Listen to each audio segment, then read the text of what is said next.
أشهد أن لا إله إلا الله وحده لا شريك له وأشهد أن محمدا عبده ورسوله أما بعد فأعوذ بالله من الشيطان الرجيم بسم الله الرحمن الرحيم. Cher Amir Sahib, chers missionnaires en charge de la région Québec, respectables membres de la communauté musulmane Ahmadiyya présents ici, très chers et honorables invités présents pour cette session, Assalamu alaikum wa rahmatullahi wa barakatuhu. Que la paix et les bénédictions de Dieu soient sur vous tous.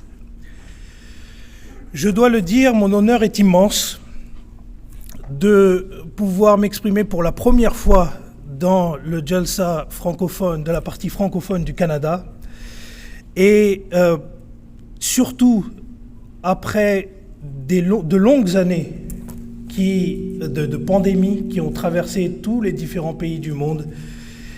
Et nous ne pouvons que constater que la miséricorde de Dieu est immense, puisqu'elle nous a permis, malgré des rencontres qui étaient devenues pour la plupart virtuelles, de nous retrouver aujourd'hui ici, tous en personne. Et donc je tiens à remercier tous les membres de l'organisation de la communauté de la Jamaat musulmane Ahmadiyya, notamment de m'avoir étendu cette invitation et de m'avoir fait confiance. Je ne sais pas si c'est une bonne confiance, mais de m'avoir fait confiance en tout cas pour pouvoir m'exprimer sur le sujet qu'il m'a été imparti, qui est le statut de la femme en islam. Alors, c'est un sujet qui est assez complexe puisque malheureusement 20 minutes ou 15 minutes ou 25 minutes ne seront pas suffisants pour pouvoir l'aborder dans toute sa complétude, dans toute sa complexité. Parce que c'est un sujet qui appelle à de nombreuses imaginations que l'on a créées parfois, que l'on a structurées dans nos états d'esprit, et qui, par les temps qui courent et dans les médias, lorsque l'on lit ce qui se dit sur la place de la femme dans l'islam, force est de constater que l'on en ressort un peu perturbé.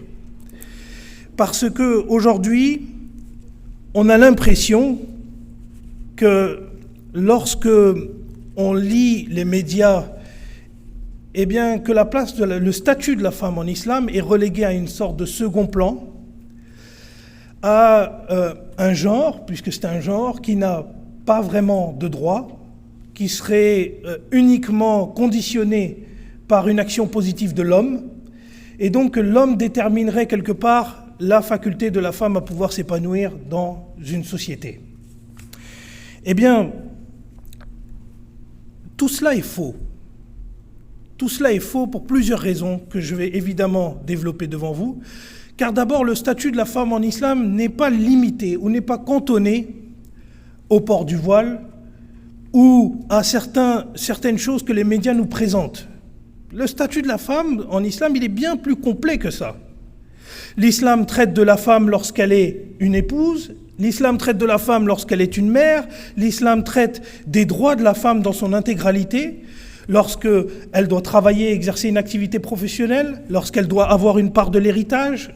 En gros, l'islam traite de la femme dans de multiples circonstances que, évidemment, on occulte.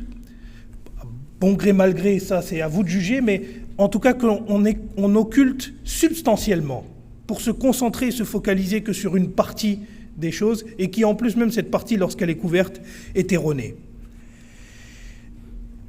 Mais avant d'aborder le statut de la femme dans l'islam, je dois ici parler de l'islam en tant que tel. De quoi parle-t-on? Sur quelle fondation on se base pour pouvoir discuter? Parce que le sujet du discours, c'est le statut de la femme, mais dans une religion bien particulière, qui est l'islam. Et de quel islam parle-t-on? Ici, je ne vais pas vous parler de l'islam qui est pratiqué par les Pakistanais. Je ne vais pas vous parler de l'islam qui est pratiqué par les Saoudiens. Je ne vais pas vous parler d'un islam particulier qui est pratiqué par un des pays musulmans. Nous allons parler de l'islam tel qu'il est pratiqué par le saint prophète Mohammed sallallahu alayhi wa sallam et tel qu'il a été mis en place par un seul livre qui est le Coran. Et donc, reprocher à l'islam plutôt, d'avoir un statut inégalitaire vis-à-vis de la femme, alors que ce statut inégalitaire résulte généralement des législations particulières des États musulmans, eh bien c'est une diffamation sans pareil que l'on fait à cette religion. Alors expliquons peut-être un peu plus ce dont on entend par le statut de la femme en islam. D'abord, je tiens à vous dire que le Saint-Coran donne que très peu d'exemples de personnes dont la vertu a été particulièrement soulignée. Mais il y a 2 personnes que le Saint-Coran a particulièrement mentionnées pour leur vertu. Et ces 2 personnes sont des femmes. Ce ne sont pas des hommes. On aurait pu penser que particulièrement il serait mentionné pour tel prophète ou tel prophète en particulier, mais non, ce sont 2 femmes. Et l'étonnement est grand puisque la première femme qui est promue pour ses qualités morales, eh bien c'est la mère de Jésus de Nazareth, c'est la mère de Hazrat Isa, c'est la mère de Hazrat Isa, qui est Marie, que tout le monde connaît sous le nom de Marie. Et la deuxième femme qui a été mentionnée particulièrement par le Saint-Coran dans la sourate 66, verset 12, dans lequel Allah dit « Et Allah propose aux croyants l'exemple de la femme de Pharaon, lorsqu'elle dit « Mon Seigneur, bâtis pour moi une maison auprès de toi dans le jardin et délivre-moi de Pharaon et de ses œuvres et délivre-moi du peuple injuste. » Voilà 2 personnes qui sont des femmes qui ont été nommées distinctivement par le Saint-Coran pour leur haute qualité morale et spirituelle. Donc ça fait de fait, on part d'une fondation sur laquelle le Saint-Coran n'est pas du tout inégalitaire au regard de la femme. Il est même en train de démontrer que les femmes pieuses sont des exemples pour les croyants. Ensuite, je voulais vous parler, avant de parler du statut juridique au sens propre du terme des femmes dans l'islam, c'est-à-dire les femmes comme sujet de droit, est-ce qu'elles ont le droit de s'éduquer, est-ce qu'elles ont le droit de travailler, est-ce qu'elles ont le droit... Avant de parler de tout ça, je voulais vous parler de 2 sujets sur lesquels le Saint-Coran a mis beaucoup d'emphase et que l'on oublie souvent lorsque l'on traite de la question des femmes. C'est lorsque la femme est une mère, est un parent, et lorsque la femme est une épouse.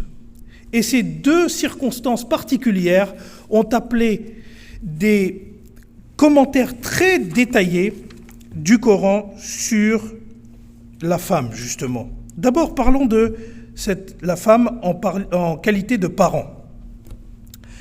Dieu dit dans le Saint-Coran, Surat An-Nisa, verset 37, « Et adorez Allah et ne lui associez rien, et témoignez de la bonté envers les parents, les proches parents, les orphelins, les indigents, le voisin qui vous est apparenté, le voisin qui vous est étranger, et le compagnon qui est à votre côté, le voyageur, et ceux que vos mains droites possèdent. Assurément, Allah n'aime pas les gens orgueilleux et vaniteux. » Et dans un autre verset, ici, les parents sont mentionnés avec un certain nombre d'autres catégories de personnes, mais dans un autre verset, il est plus particulièrement mentionné le rôle de la mère. Dans la sourate Luqman, verset 15, Dieu dit « Et nous avons enjoint à l'homme, au sujet de ses parents, sa mère le porte de faiblesse en faiblesse, et son sevrage prend 2 ans. Sois reconnaissant envers moi et envers tes parents, auprès de moi, est la destination finale. » Et donc, on voit que, plus particulièrement, le statut de la mère est particulièrement souligné dans le Saint-Coran. Et vous savez, l'épouse du prophète de l'islam, Hazrat Aïcha, qui disait que si le Saint-Coran a été révélé au prophète de l'islam, le prophète de l'islam en est sa parfaite incarnation. Et le prophète de l'islam, lorsqu'on regarde sa pratique et comment il traitait son épouse, eh bien, Hazrat Aïcha disait de lui qu'il était un homme qui était doux avec elle. Et il partageait des moments qui sont tout à fait des moments que l'on peut retrouver dans les couples communs aujourd'hui. Et la deuxième chose, c'est aussi que lorsque le saint prophète Mohammed, au tout premier moment, aux prémices de la révélation, lorsqu'il cherchait du réconfort, lorsqu'il était inquiet sur le fait de savoir si c'était une hallucination qu'il avait eue ou si c'était véritablement une révélation de la part de Dieu, il est allé voir sa femme. Et c'est chez sa femme qu'il a cherché le réconfort. Et sa femme l'a réconforté. Et lui a dit, ô prophète d'Allah, tu es un homme pieux. Et tu es assurément un prophète d'Allah.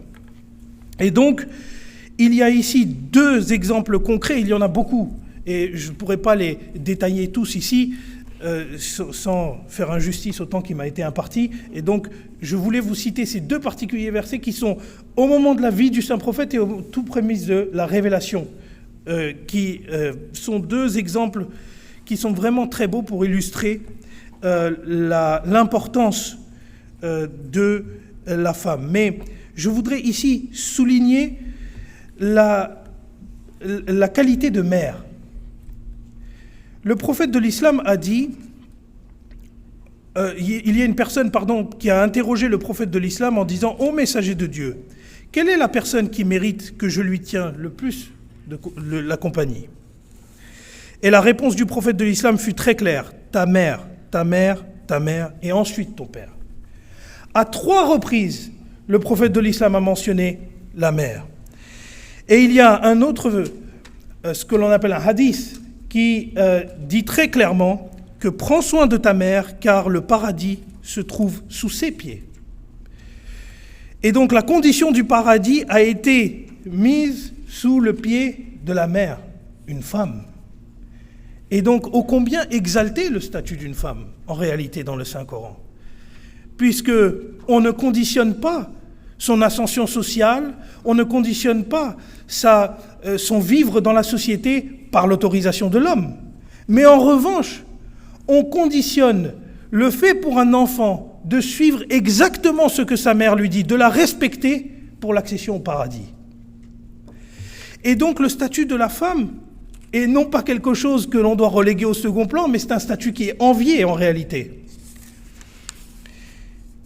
Concernant les épouses, alors je vous ai donné 2 exemples concrets avec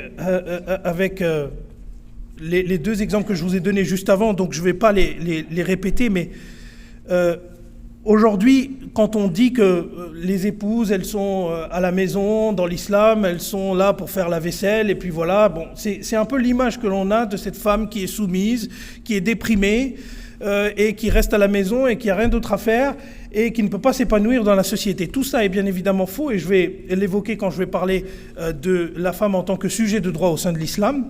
Mais ce que je voudrais vous dire ici, c'est que, vous savez, le saint prophète Mohammed sallallahu alayhi wa sallam, par exemple, lorsqu'il rentrait chez lui et que son épouse avait des tâches ménagères à faire, il s'occupait des tâches ménagères avec elle. Il y avait véritablement une compréhension entre les deux. Une des épouses du saint prophète Mohammed sallallahu alayhi wa sallam a été chef de guerre, a dirigé une armée. Les épouses du prophète de l'islam vivaient socialement avec tout le monde. Et donc considérer qu'aujourd'hui la femme, le statut de la femme en islam, c'est un statut qui est relégué au second plan et éminemment faire une énorme diffamation à l'endroit de l'islam. Et ce n'est pas parce que dans certains pays, les femmes n'ont pas le droit de faire X ou Y choses que le reproche doit être mis sur l'islam. Ce n'est pas parce que certaines lois vont faire défaillir une démocratie qu'il faut mettre le reproche sur la démocratie. La démocratie reste un principe absolu et qui est bon pour une société. Et donc, partir de certains exemples, de certains mauvais exemples pour en déduire que le problème c'est la religion et faire injustice à cette religion qui ne demande absolument pas ça et qui ne prévoit absolument pas ça.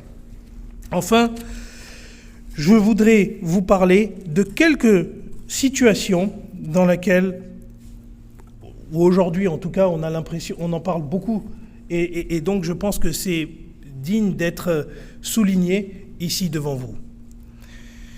D'abord, la première situation qui mérite d'être soulignée, c'est que souvent on dit qu'il y a une inégalité entre l'homme et la femme qui est prévue par l'islam.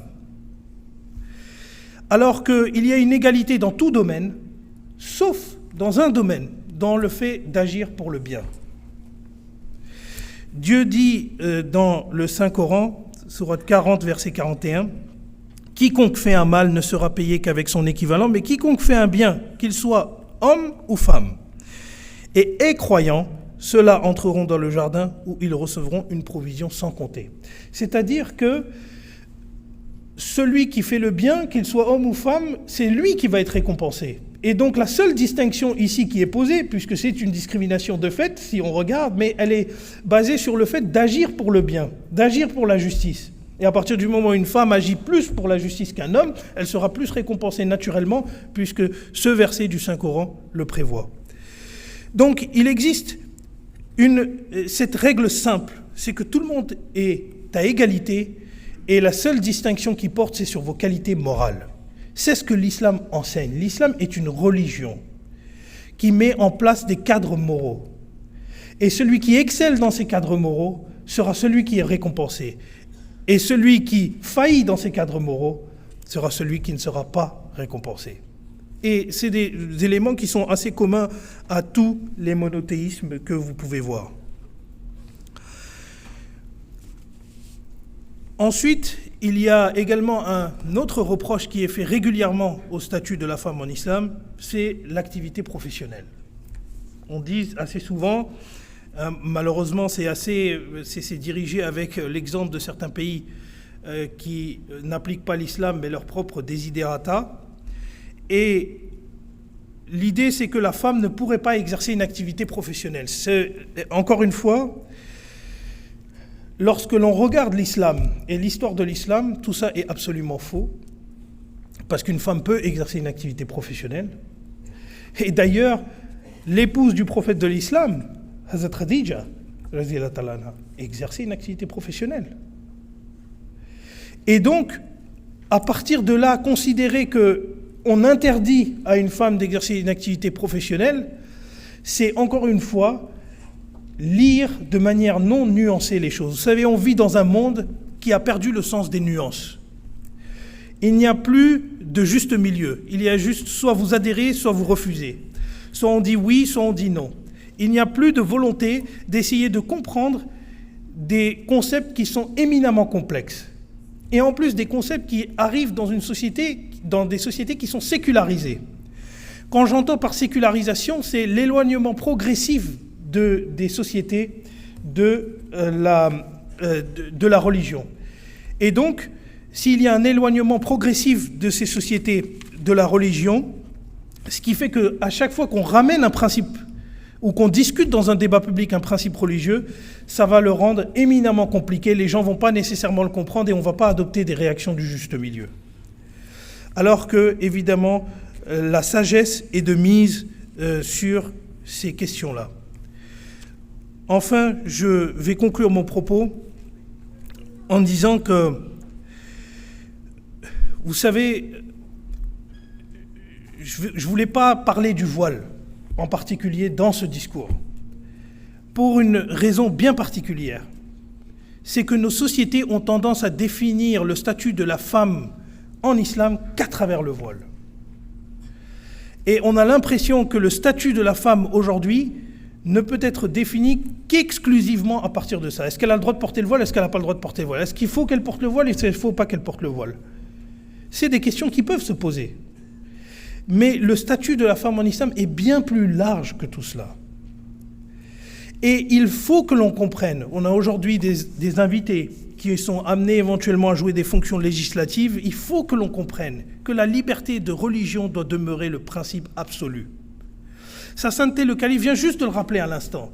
Il vient juste de priser la reine parce qu'elle a été l'essence, la quintessence de la liberté religieuse. Il ne faut pas oublier que la liberté religieuse doit demeurer le principe. Parce que sinon, il n'y aura plus de différence entre des pays qui imposent une certaine norme religieuse et d'autres pays qui imposent de ne pas suivre une norme religieuse. Et à la fin, ce qui en sort de tous ces débats, c'est que la liberté de religion en prend un coup, c'est que ça crée des fractures sociales, ça crée des distanciations entre les peuples, et cela n'est ni la vocation de l'islam, ni la vocation d'une démocratie bien construite, et donc il y a une vraie corrélation entre les deux. Sa sainteté le calife disait justement à l'instant, dans son discours devant l'armée allemande, que la loyauté envers sa patrie fait partie de sa foi.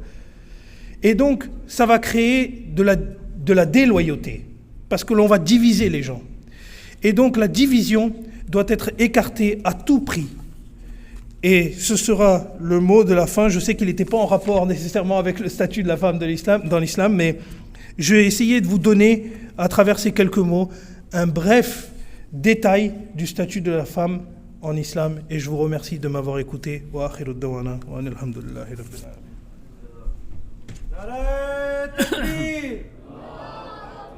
Islam Ahmadiyya Hazrat Muhammad Mustafa Nare